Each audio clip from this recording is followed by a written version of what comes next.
Welcome to the Short Rod Show. You're talking with Ben. And you got Brett.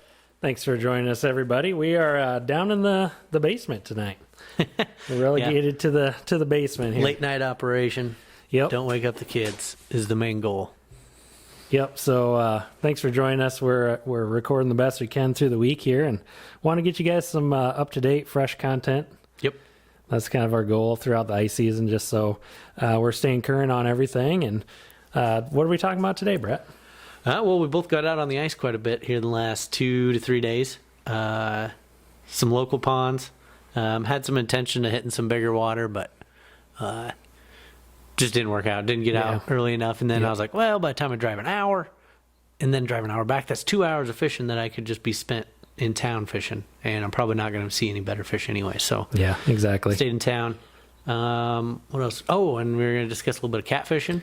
Yeah, so a lot of good feedback from guys wanting to know about catfishing. Yep. And Brett's the cat daddy. And we haven't exactly been on a hardcore catfish bite. And I guess in my mind, without going too deep into it, the real catfish bite starts more towards late ice. Yep, late ice. When Definitely. the shads start dying off. Yep. Yeah, so we'll talk a little catfishing, wrap up, and talk about our trip, last couple outings that we've gotten on. I think, too. Separate outings. Yeah. That was different. A little bit different kind of deal going on. Yeah. But that's cool. Really this podcast is all about getting out whenever you can. Life gets in the way. You get busy with things. This weekend we were both busy doing different things and didn't work out to fish together, but hey, we still both got out and still caught some nice fish. Yep. And we'll chat through all that. But we've had a few hiccups with some gear. Yeah, so we'll go over a couple oops deals going on. Shoot. It's been kind of an expensive week here at the Short Rod Show. Yeah. For all of you that are, we had a good comment on YouTube about our chair situation. We still got the card. They just card came table downstairs chairs. instead. Yeah, we just moved them. Still waiting on the sponsorship from Staples or Office Depot. I was hoping homemakers. Some real nice Staples. What do you want to just a Where else padded do you get office folding chairs chair? at? Yeah, I don't want an office chair. I want like a lazy boy. Just the Short Rod Show lazy Short Rod boys. Show lazy boy with one of those coolers on the side. There you go. Put my Millers in. That would be pretty slick. That's cool. Well, that's coming up all next on the Short Rod Show. Hey, welcome back, guys, after the break. We're going to start out this next segment with some of the crap that Ben broke. Yeah, that I broke. Where'd you get that from? So, if you recall in the last episode, if you listened to our musky tip-up, somebody hit rocks with the auger. That's where I feel like really where everything went downhill. Somebody, yep. Hit rocks Somebody with the hit auger. rocks, which... dulled the blade. In your defense, I mean, we were supposed to be in like 5 feet. Yeah, I mean, it obviously wasn't on purpose, and I was like probably 20 feet from what I could see as shore still. Yeah. Yep. Yeah, I mean, it was certainly an accident. Yep. But by the time we hit the rocks, dulled the blade, and then we had to use a little extra pressure to dig holes after. Yeah, and that's kind of the downside to a laser bit, which we went back and forth and talked about that. Yep. In trying to decide what kind of bit we want to run. The laser bit, man, it just rips ice. Yep. Okay, it shaves ice so quick. You can cut a hole. I think cutting speed, pretty much. It's still cut. I would say it still cut holes pretty good. It did. It would not start a hole though. No, I had a tough time starting. You really Real had to push hard into getting your angle right, and I actually saved those blades. I'm going to save the drill too, but. No, you're not. Yeah. Oh, yeah. We're keeping the wall of shame going. Oh! I thought you meant like you're all of our broken. You're going to fishing continue gear. trying to keep it running, and I'm like, no, you're not. No. No. Anyway, that'll be next. So, the laser blades they're toast. Yep. Like you said, would still drill a hole, but starting a hole. You really had to lean into it. Put a lot of torque on it. Yep. So the way the clam plate's set up, it supports the drill handle. Okay. Yep. And all you guys that are running clam plates, I guess the marketing hype at the time was, hey, takes all the load off of your drill, right? So you're not having a huge metal bit hanging off your chuck, wearing out your chuck, breaking your drill, that kind of thing. Well, this was an extreme situation. Yeah, we were really, I don't know, maybe cut 40, 50 holes. We still put in a good day of drilling. Yeah, so having all those holes, with the extra pressure, basically ripped the entire gearbox assembly, the head unit from off the drill. So you Yeah. see this flex here? You can flex the whole bit. Well, they don't see that on the podcast Right part, off. but yeah. So, yeah, well, you're looking at a DeWalt drill that's severely beaten up. And, Yeah, basically it broke where the trigger handle assembly meets the power head. yep. And that's all plastic. There's only actually one piece of metal that's got a ring loop to it in the bottom that a screw goes through and kind of holds that from torquing around. Yep. But your clamp plate does not support that. On a No, drill. and yeah, so I think what we kind of concluded on that clamp plate part was, yeah, it may take some torque off of some areas of the drill, but it almost kind of concentrates torque Yeah. right there, right where basically yours broke, right where Yep. the handle meets the head. Yeah, so I'll preface this with this drill's a 2015. Okay. Yeah. Bought it brand new 2015. It's got well over, It's got almost 6 seasons. yeah, of well over ice. 5,000 holes, I bet. And 95% of its use has been on a clam plate. Yep. Stays bolted up all winter long, half the summer sometimes. I Yep. mean, I have another couple drills that I use for little stuff. And then I bought an SDS hammer drill that does like big hammering jobs. So then this never gets used. The hammer drill portion was the only reason I was using it before. So, yeah, that's 5-6 seasons almost of hard use. So what did you try to do to remedy this thing? So- you tried to save it. Tried to save it. Turn it Was into like, a Frankenhammer. you know, it still worked. Franken drill. It still spin, but it had a loose connection at the motor. So what did I do? Rip apart the whole case, pull out all the screws, you know, check out, see what actually broke. Okay. I'm thinking, well, it's just plastic. It's just the housing was broken. No right? big deal. Yep. Yeah. Gearbox worked. Everything's fine. So did a little ingenuity. Ran a couple big machine screws through. You can kind of see them sticking through different ways, but ran all those through where the smaller, weaker screws were. Yep. I was like, I'm just going to rip. You basically rip just new- replaced all the screws that you could see in the housing Yep.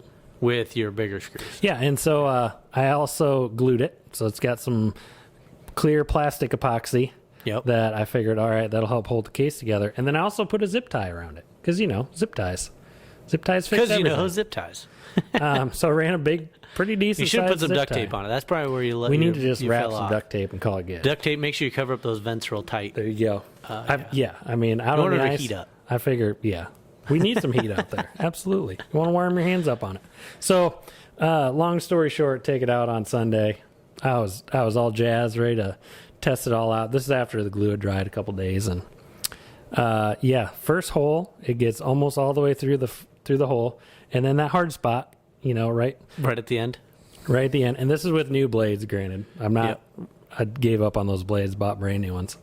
Right at the bottom of the hole, zing, breaks the zip tie in half, flings it halfway across the ice, Oh, geez. and I'm like, shoot. And of course, I mean, it's just torqued Yeah, sideways. you could about like rip you that would thing believe. off now. So, anyway, drill still works, which is pretty cool. You can hear it there. Not great. You could probably get away with using it to put some screws in different things, but Do you think you could get new housing for it? yes, you can. You can buy all those parts. How much is that? Did you see? Not worth it. Not worth it. A new drill on Amazon, $128. Yeah. Yeah. New house. Did you look to see how much the housing was? So they had all new like parts drills for $40-$50. Oh, geez. You know, if your motor's good and all that, I wasn't messing with it. No. It's Yeah. not worth it. So anyway, that time will tell. I think I'll be fine again. Like I said, it lasted 5 years, no problem. Yep. That extra load on it. Took an extra situation. Really, you think a 7-inch blade running 5 seasons on that drill, it owes me nothing. No. Like, it's been great. So we'll see how that goes. Yeah. Shoot. Yeah, that's the way it works. Yeah. But anyway, testing out the compact brushless drill now, and it kind of drills. It cuts a hole. the ice, but it gets hung up at the bottom. Yeah, it doesn't have Doesn't enough quite torque. run it. Yep. So anyway, that's my backup.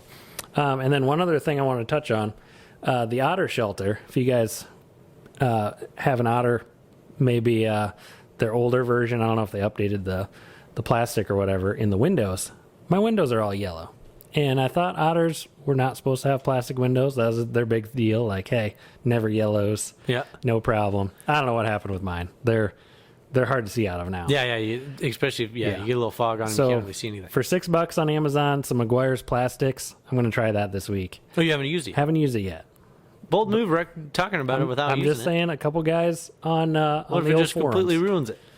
then I guess I'll sew in some new windows. You can buy windows from Otter. Buy the material and Cut sew them out in. and sew them back I'm in. not That's a gonna pain do in the that. butt. But yeah, I'm going to try that out. So I don't know if anybody else has tried this. Go on, comment on our page.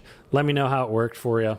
Yep. It says it works on convertible windows, Which is the same, I would yep. think, similar material. safe on other clear plastic items, and it takes off, all the film and the clouding, and works on headlights and all that stuff. So Yeah. we'll try her out. Nice. Yeah, talk about this this book you got. Well, I there, don't too. know a lot about this book yet, but Ben just gave this to me. It's a little kid's book. It's called 1, 2, 3 Ice Fishing. Words by Jenny Anderson and pictures by Angie Hansen. Yeah, so my wife found that. That's pretty sweet. Yep. It's got a little bear catching a walleye. First 2 pages are 1 auger, 2 fishing rods.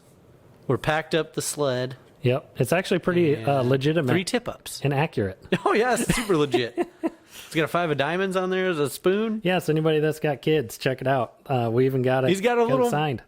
Markham M1 or I think it's a Vexlar. Vexlar. Oh, it is a Vexlar. It's got knobs on the right side. We'll let It's got that a Mr. slide. Buddy heater. Yep. Oh, my gosh. When we teach our kids about ice fishing, we'll have to insert Drilling a holes. Garmin and a Markham there. It's got a little minnow on a jig. Yep. Yeah, that's legit. 1, 2, 3 ice fishing if you're looking Yep. for Pretty cool book. something cool. I know you can get them on Facebook. $9.99 Yep. US. There you go.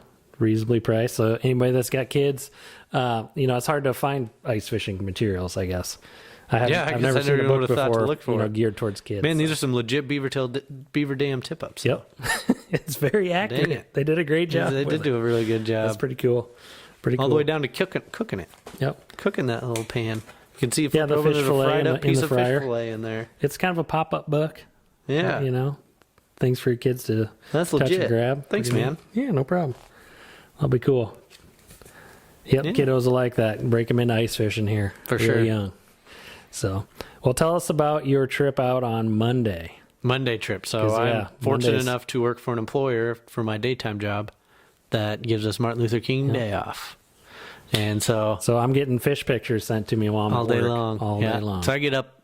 Well, I still take Thomas to daycare and everything. And do the normal routine. Get out of the house about 8, which I'd have liked to just go straight from daycare to fishing, but it just didn't work out. Yeah, you live close by. By the time I get home and go do that, well, because originally I wanted to go up to Don Williams and then do a little brushy tour or something like that. But by the time I got out in the house and I got on First Street, and I'm like, man, I got an hour to drive at least to Don Williams, so there's an hour, and then I would kind of need to be back home by about 4:00. Yeah. So that'll eat up another hour coming home. Yep. There's 2 hours I'm going to lose, that I could just spend fishing if I stayed nearby. So that's always the little deal. Yeah. And I it's a knew hard prior call to to that, Ben had been crushing a couple crappies, local ponds. make. Yep. So I was like, well, why don't we just go do that? So that's what I did. Just here in Ankeny, went Yep. to a small pond, drilled a couple holes, found, crappies, suspended crappies coming in hot. Yep. And they would chase hot. Yeah, and Oh that my water gosh. is relatively clear. I mean, they can see it away. couldn't- You could tell. I couldn't take my jig buoy fast enough. They'd be coming up on it. I started out the day with a fairly some darker jigs, like some purples, some blacks. I don't know, Yeah. the black Acme rattling jig. You love am that in thing. love with that jig. Yep, just love the rattlers. Well, I just like that and the black and all that, but they were not into dark colors. So I switched to glow cadus, which is more like a white color during the day. So I mean, I wasn't really after the glow part; it just happened to be tied on. And a pink dropper jig were the two baits that really Yep. cashed in for me on the day. Waxworms, they didn't want nothing to do with plastics. They didn't want nothing to do with Yeah, that's anything kind of a else. strange deal because Yeah. I tried the noogie and everything. And I didn't want to look at it.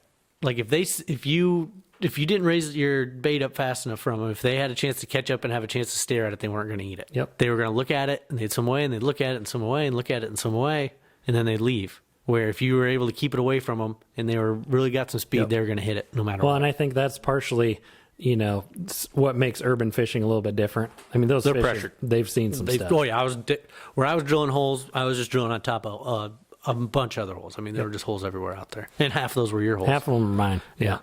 Yeah. So I was out the day before, got out for a couple hours on Sunday, And same deal. I mean, it was interesting to see, these couple lakes, the ones that get a lot of pressure, and then these other lakes that probably have better fishing.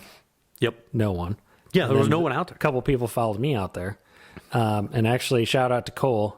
He's going to be a new fan, he told me. Sweet. He's a relatively new ice fisherman. I thought this dude was a pro. He just rolls out there, has his whole setup in a sled, runs right out, and goes right over kind of by where I was going to go. So automatically I'm leery. I'm like, what's this guy now? You know? So he runs right out there, and he pops one hole, sits there, didn't even have a flasher from what I could tell. All right, that's a different story in a little bit. And drops a jig down, friggin' hammers a bass right off the bat. Boom. And I'm like, whoop, and I'm out of my league now. Yeah, what's going on here? Just showed me up. Anyway, he had a app on his phone for a flasher, probably the deeper sonar. Or the Garmin deal, or whatever. Garmin There's a deal. bunch of brands now. Yep. And then he also had a Helix 5, but he just pulled that out kind of at the end. Kind of at the end. Just at the end, yeah. That's weird. So That'd be my first choice. Anyway, that was kind of interesting. Another guy and his son were out there trying to catch some carp. Oh, nice. So that I was wonder cool. how that went. Not good. Did you see what they were using? Nope, I don't think they tried very hard. I wonder if there's a way to. Out there I wonder very how you much. target carp through the ice. I've never really seen anybody do it. I mean, what? Thread some corn on a hook? Maybe I don't know. I Some don't dough know. balls? I feel like I don't think that would work. Maybe. Yeah. So that was interesting. But on this particular pond, it's Well, what also you mentioned the pressure is Yeah. that the pond across the street there were probably 5 guys out there fishing. just hammering them. Not hammering no, them, but just I'd bet no. they weren't hammering anything. No. But I mean, that's maybe they're taking our advice. They see a couple people out there. more they're like, visible also. Yep. Hey, let's go check out this place because there's people fishing on it. It's probably pretty good. When in reality, the Whose pond, advice is that? That's not my advice. that's putting on your Iowa fish finders. That's not advice. That's just jokes. I'm not advising anybody to go just fish where everybody else is fishing. But fish the ponds that everyone else is fishing. At least to get some experience at it. That's what Sure. That's what I'm saying. All right. Versus just going to a random the other pond that has no one fishing it. You don't know if it's even. Oh, I'd go to that one first. Yeah, that's the type of fisherman you are. That's what makes you a little bit different. Yeah. But yeah, they were all about the one pond and not about the other one. No. And then it didn't really pick up after. I mean, I was there by myself for a long time. No one paid me any attention. Yeah. We did get it. picked up 8, 10 nice crappies. Yeah, real nice ones. And then we did get a shout out from the homeowner. I thought he was yelling at. Yeah, that was funny. He was yelling at his dog on the deck. Yeah. It's like, hey, get back in there. I was like, what? Like, this is a public.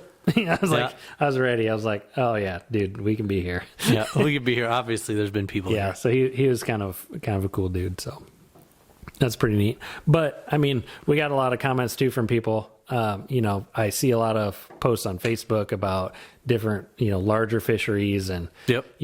okay, you'll have of the 500 people that go to a big lake, you'll have 10 people that completely crush it. Yep. Have a banner day, load buckets up. They're posting, like Yep. crazy on Facebook showing off. And then you got 450 people that Catch 6-inch perch all day. hardly anything, Or 3-inch perch. and they're trolling all the guys that are posting all Oh, that yeah, stuff. yeah. So it's cool to get out on a local spot. I know in talking with Tyler at the DNR, that's what he's all about, and that's what we're all about. Pumped too. up about it. Because like what you said, you could have gone an hour or two away. I wouldn't have expected any better fishing. I would have expected, Mm-hmm. at best, the same kind of fishing that I did end up getting. Yep, and you were right down the street. Yep. And pretty. I mean, there low would have effort. been opportunity. I would preface that a little bit. There would have Yeah. been opportunity for bigger fish, but I wouldn't have expected a larger average fish size than what I got here right next door. Yeah, and it's you don't have to go on big adventure trips all the time. No, to have a I good mean, then time. that effectively got me 2 more hours of fishing Yep. rather than driving. Yeah, absolutely. So that worked out good. Yep. So that's just kind of our experience on some urban ponds. Well, and then I also got out the day before you also. Yes, son of a. For Yeah, an just evening. keep talking For a about little it. evening Keep bite. rubbing it in. Got out on a little different lake here in Ankeny. One we've really struggled at Yeah. in the past. Yeah, it's been tough. And I think it started putting a little bit of a pattern together. Yep. That is definitely an evening bite. Not a night bite, not a daytime bite, A dusk bite. but an evening bite. And I mean, there were some real nice bluegills coming in suspended. I mean, I was fishing 14 feet of water, 17 feet of water, something like that. I mean, they're coming in at 8 to 10. And those were the ones that you wanted to catch. There were some that come off the bottom, and you pick up a few bass and a few small bluegills, but the Hog Daddy bluegills were coming in suspended, and they were ready to eat. Yep. And that's really where I helped the Panoptics, because I could see them coming from 6, 7, 8 feet away, and then I could already have my bait up there ready for them when they would. So you were fishing off the bottom most of the time until you saw one. Until I saw one flyer coming up in. high, and then I'd pull it up. That's cool. And I caught every single one that came in That's high. something you wouldn't be able to see on a flasher. You'd see it, but you'd be too late. You'd be there. They'd be right underneath. If the fish is just cruising by, you have no chance of reeling up in time, seeing it in time. Yeah, and to get it in its zone so it sees that and says, "Hey, this is something I want to eat." That's awesome. Yeah, it worked out real good. Yeah. And then there was another guy out there. He wasn't catching shit. Yeah. I'm all for helping how it people goes. until they just yell at me from the outside the shack. Are you catching anything over there? Yeah. And I'm like, dude, come over at least check it out. Couple bluegills, and that was all I said. Yeah. Yeah, that's funny. At least we're not getting the people there. How's the ice? Yeah. While they're on the ice. Yeah, while they're running over to us. Yeah, exactly. Exactly. Jeez. All right. So, what everyone's come here to listen to is some catfish talk. Catfish I have talk. a feeling they could care less about our. Crappie talk. Yeah. Yeah. Although the crappie topics do seem to be one of the more popular topics. You know, there's we 10, but there's 10 crappie fishermen for every one cat fisherman. Yeah, probably true. At least. Probably true. But But the cat fishermen are more diehard. Oh, absolutely. I mean, they are all about it. And I'd they'll say- talk to anybody about it. I mean, I've never caught a big pike through the ice or anything like that, or a big walleye or anything, but catfish are about as hard a fighting fish as I've ever reeled in. Even a medium-sized one will give you a run. Yep.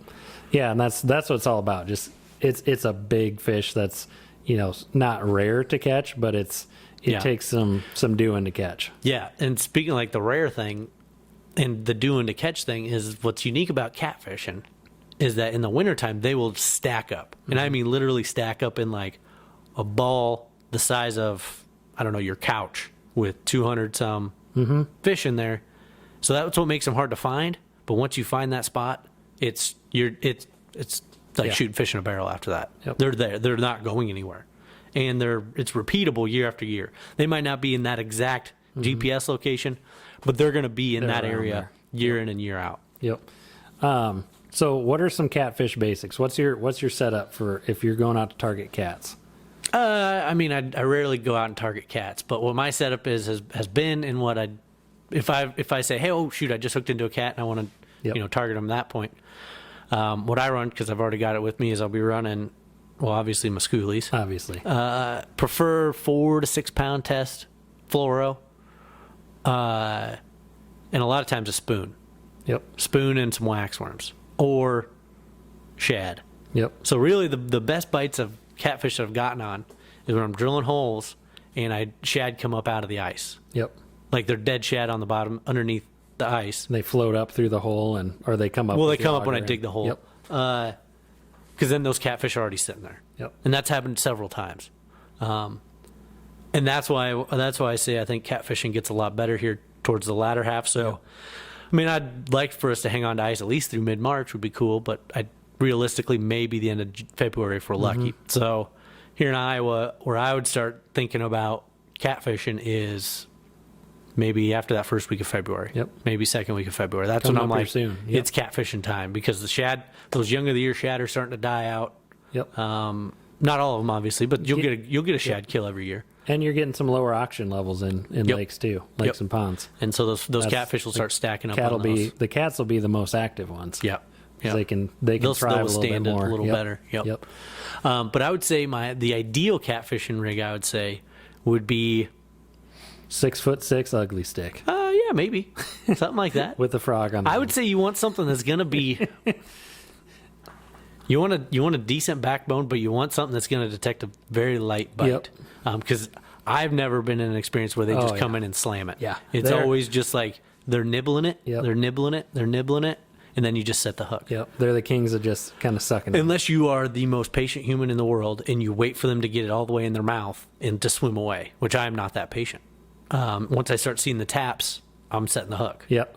Well, so that's you how want something every very other light. fish in ice fishing goes. You want to set Exactly. the hook right away. You don't want to be waiting around like open water maybe Yep. for something to take the bait all the way. Yep. Or you want to get into it. So I'd want something with fairly stiff. I'd probably say I'd want something with a swivel on it. So I'd want, because so what a catfish will do is when you hook into it, maybe not the real big ones, not like 25-inch plus ones, but you get into that 15 to 25-inch range. Yep. And even smaller ones is they just lock their fins out and they just circle your hole so bad. And it's not a big deal if you're catching one or two, but if you're there all day catching 5, 6, 7, 8, 9, 10 fish, that's going to wear your line out pretty quick. Yeah.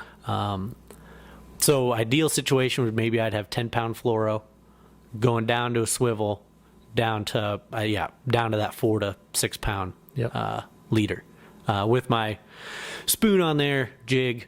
Also, if thought or considered about maybe doing like a drop shot sort of thought, where you have your weight on the bottom, and then you couple inches up, then you maybe a foot up, you tie on your hook. Yep. With your shad. Shad guts to me has been the number one. Or cut shad. Yep. Something shad. Because I guess the catfish that I've been primarily fishing for, they're in a fat shad based system. Yep. So they're gonna eat gizzard shad all day long. And we were chatting about that a little bit this week on trying to figure out how to catch a gizzard shad. I don't think you can. Because there's some giants here in Ankeny. We need a never-ending supply of shad. We just need to figure out how to. If I can figure out what they're, I gotta look. I think they eat like plankton and they're like filter feeder sort of thing. Yeah, we need to like dangle down some half-pound line and lure them in with a little something. Oh yeah. I don't know. We'll figure it out eventually. Yep. So two takeaways from at least the gear side would be bait would be waxworms, shad. I'm tempted to try worms, like regular worms. Yeah, we haven't tried that. Frogs. I'm sure that frog would guts. work. I'm Yep. sure catfish are eating hibernating frogs. If you can get a hold of a frog or two, or Yep. have some left There you over, go. throw them in your freezer. Maybe that's what that dude on Brushy was doing. Might have been Catfishing with a frog and a big pole. slop frog. Yep. Secondly, I think the most important thing will be location. So Ben, you've been on Yep. with me for two probably of the top 10 of Yep. my top 5 Two good best cat catfish days. bites. Yep. I don't want to name specifically the lakes because they'll just stack up right in that spot and you can just beat up on them all day yeah. long. Yep. But let's talk about the one over here in town first. Yep.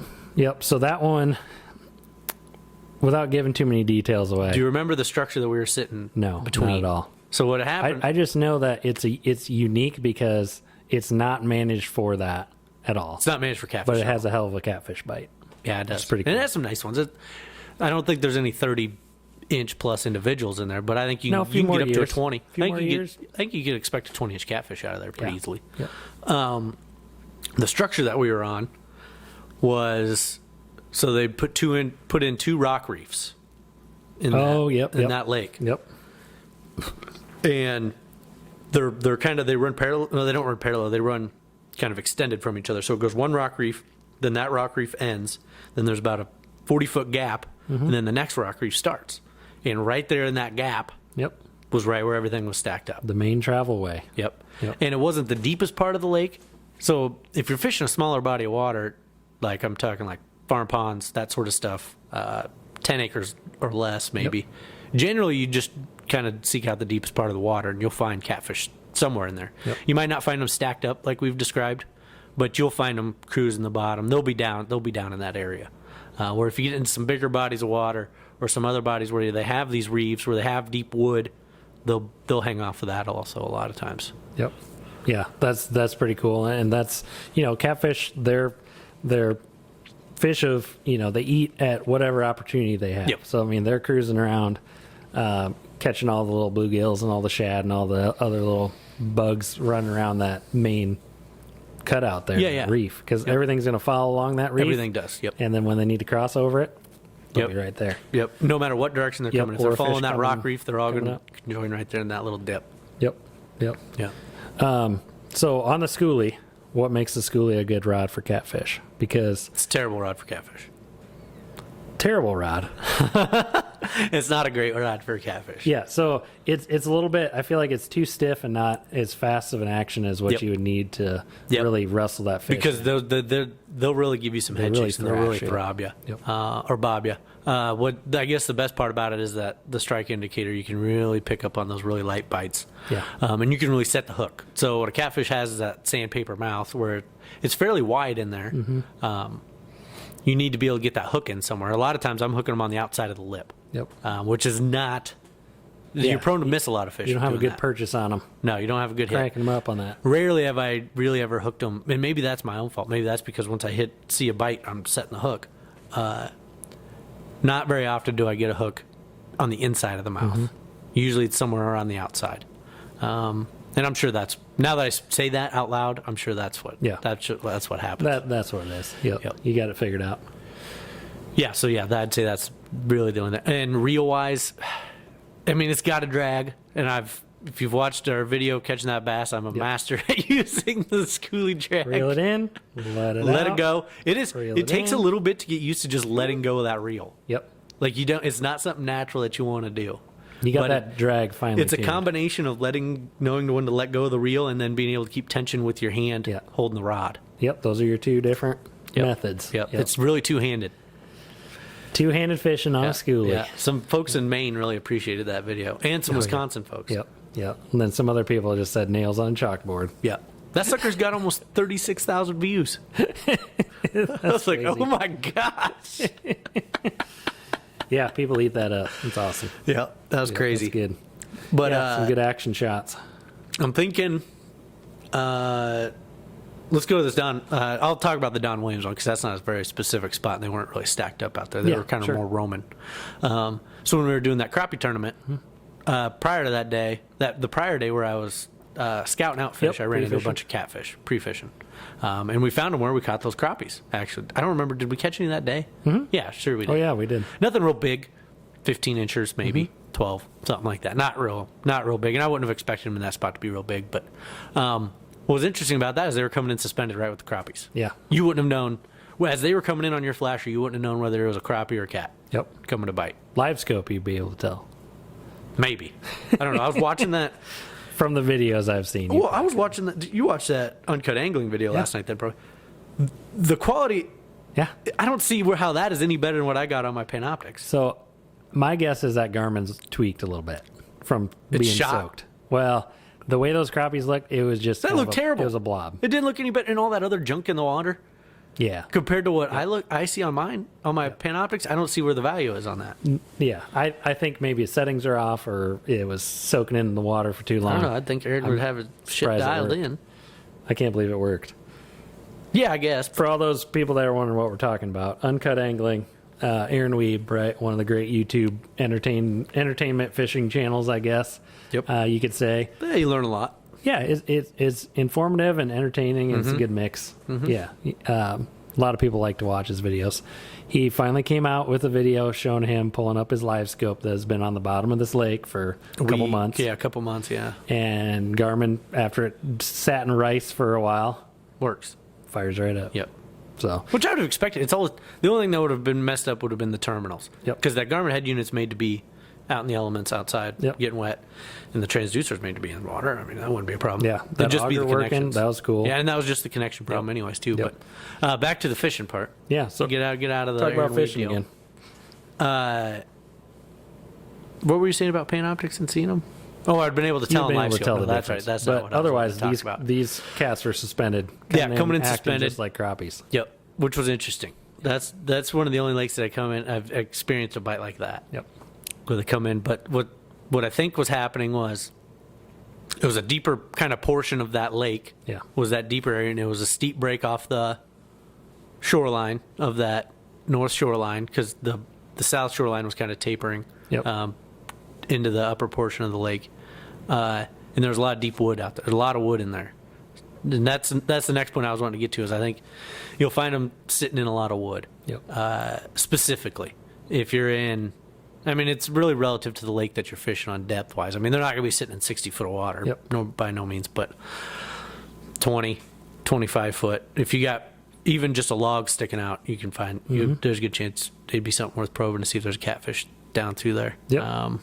Yeah, absolutely. And then the last one, when we were fishing the other tournament over there in Rock Creek. Yep. I didn't want to say Rock Creek, but that's fine. That's fine. It's pretty good size pond there, but Yeah, but the location we were fishing was kind of distinct. Yeah. But those guys, the Iowa Outdoors. No, what were those no, I dudes? can't remember their Because they names. pulled in two Yeah. big hog daddy cats. So this was a crappie fish tournament, and I bet just as many catfish were caught instead of crappies. Yep. Yeah, hell of a catfish. And those two guys pulled in two big hog daddies, and I know exactly what they were sitting on. They were sitting on a ledge. It had some rock on the bottom edge of this ledge. Rock, and I know there were some brush piles that the Dinard put in there also that was scattered along. And it wasn't like a main lake point. It was like it comes off the shore. The top of this hump is probably, I don't know, 10 feet, 10 foot down. And then it drops off to the main basin of 30 some foot. And they were fishing right off of that on the deep side of it. Yep. And that's where they were picking up some of their bigger catfish. Yep. Where we found them stacked up was along the dam. Yep. Real stacked up. Lots of shad there. That was too. that was That's the how you exact can same tell. situation where I was talking. We were drilling holes, checking, see if there were any crappies in there.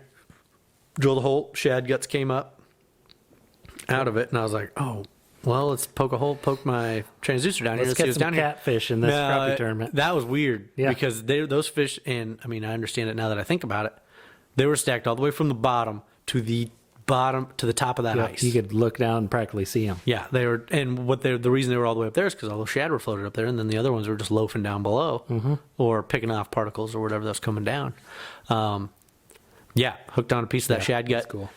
They weren't necessarily hammering it, but I mean, you were getting picked on the entire time. Yep. Yeah, That was sweet. It's a challenging kind of bite. It's a challenging fish to catch. Yep. But 5 feet over, you wouldn't even seen that Absolutely. pile. Yep. But I mean, it's a different type of fish. So if you guys are looking for something different, say you're out crappie, bluegill fishing constantly and you're worn out on it, try catfishing. It's cool. Yeah, another thing too I was thinking about, speaking of your book and, having kids, is like a catfish bite, if you could figure out where they're at, they're going to be there year after year. It's a real pain in the ass to find them because, like I said, if you're going to find them stacked up, they're going to be stacked up in a pretty tight area. But then that's something you can reliably come set up your hub shelter and maybe do a little pre-scouting just to kind of find exactly where they're sitting out in that area that year, but set it up. Kids can go out and have a ball rather than just catching 3-inch bluegills all day long, which is fine too. It's a good bite to get kids out and introduce just to another fishing. option for everyone. There's a difference between hauling in a 3-inch bluegill and up to 15, 20-inch catfish. Maybe that'd for be a your kid. slightly older kids that are able to. I'm going to get Thomas on that one. He's like 2-3 years old. 2 or 3. Just teach them the schoolie drag. Yep. Pulls too hard, let off. Yeah. Just don't let go. No kidding. Well, if you lose the schoolie rod, man, I guess that's not the end of the world. No, that's all he's going to get. Exactly. I'm not going to give him anything expensive before he will drop it down the hole. The other thing I think that's nice about cats that people don't really understand or may not know. They're delicious. Oh yeah, absolutely. But they're your classic mix of a lake stocking. Oh yeah, program. sure. So most of these ponds that we're talking about, bluegills and bass, and They put cats They have cats in there too. They don't get a lot of the hype, and people don't talk about them as much, but they're in there. Yep. And you throw a camera down and let it sit on the bottom, you'll see some cats cruising by. Yeah, it's interesting, when we were talking with Tyler, I don't know, maybe you didn't get that impression, but I did when he was talking about that mix, like you said, was that the bass and bluegill really kind of interact as an ecosystem together. Yep. But the catfish are just kind of there. Like, they don't really interact with the other two. Well, he said they're a good mix of both. They're a good mix of a predator, and then also, as they're growing up, they can get eaten by bass too. Yeah. But I think it's there for balance. Yep. And that's what makes it, successful. And they're not going to overtake anything. Yep. They don't. Plus, they're fun to fish for. I don't think they reproduce in those ponds. Probably not. I don't think they can. I think they need moving water maybe or something like that. Yep. Yeah, that's pretty cool. So, yeah, we've had a lot of interest in some cat videos, catfish and talk. Brett's all about coming. It's not catfish. gonna be I'm yet. learning still. I never caught a cat until we started fishing together. Never would have thought to set up that way. Or Stay tuned in February where we get into the cats. we need to get into them, definitely. Well, that quarry, hopefully, that'll still have some catfish. 'Cause I believe that's what we caught. That was our primary catch Yeah, that was some good action. Cedar Falls, right? Yep. Yeah. Yep. So yeah, we'll have some more cat action coming up this season on the Yeah, short hopefully rod we'll get show. some pictures of that going. Yep. I do enjoy that a lot. Cool. Well, guys, keep the comments coming. Keep the interaction coming. You know, appreciate you Oh my checking gosh. out all the videos. You know, like we said, this year we're trying to do a lot more with video. Have a nice camera set up. Do our videos out on the ice. You know, quick videos. We're still working on that. I do like that, like the busy. 30-second to 1 minute long, like just snip videos. They share real nice on Facebook.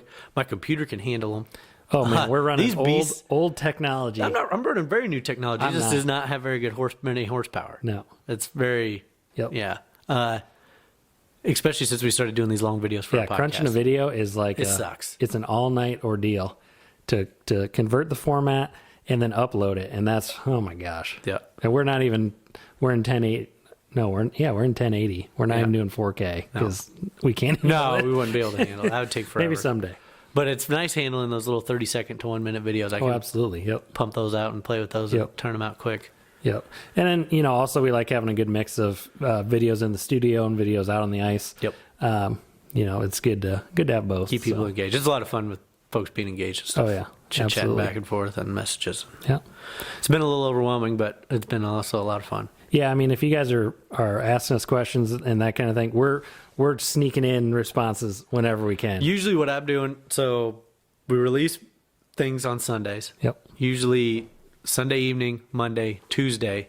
After Thomas goes to bed, I'll sit on the couch for like 45 minutes to an hour. Yep. Just pinging Catching people up. back and forth and catching up on comments and Yep. that sort of DMs and that sort of stuff. Emails. Yep. Yeah. That's pretty cool. Oh, But yeah, I mean, we both have day jobs. We both have families. We're both trying to get out and fish and keep this whole thing running too. So Yep. it's been really cool to follow along, and we'll keep things going. Definitely. Yep. Sweet. Yeah, I Awesome. think that's about all I had for Sounds good, guys. We'll catch us next time on the Short Rod Show.